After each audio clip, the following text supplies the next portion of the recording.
খয়েরপুর বিধানসভা কেন্দ্রের অন্তর্গত পূর্ব চাম্পামুড়া স্থিত কালীচিরা নিম্ন বুনিয়াদী বিদ্যালয়ের ছাত্রছাত্রীদের ব্যাগ ও শীতে পরিধেয় মোজা বিতরণ করা হয়। স্থানীয় সমাজসেবী সুব্রত শর্মার উদ্যোগে এই সমস্ত সামগ্রী এদিন স্কুলের ছাত্রছাত্রীদের হাতে তুলে দেওয়া হয়।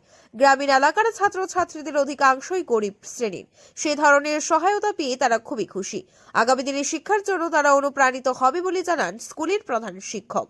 ধারাবাহিকভাবে দুস্থদের মধ্যে সহযোগিতা করে আসছেন এই সমাজসেবী। আগামী 31 ডিসেম্বর আরো কিছু সামগ্রী বিতরণ করার পরিকল্পনা রয়েছে তাদের। খয়েরপুর বিধানসভা কেন্দ্রের পূর্ব চাম্পামোড়া জুনিয়র বিসি স্কুলে আজকে আমি এই নিজের ব্যক্তিগত উদ্যোগে ছাত্রছাত্রীদের মধ্যে স্কুল ব্যাগ মোজা বিতরণ করলাম।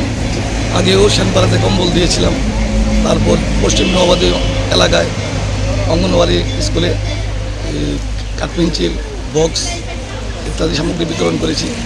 আগামী দিনে 31 তারিখ আরও কিছু সামগ্রী বিতরণ করব। Thank you. আপনার নাম? সুব্রত শর্মা।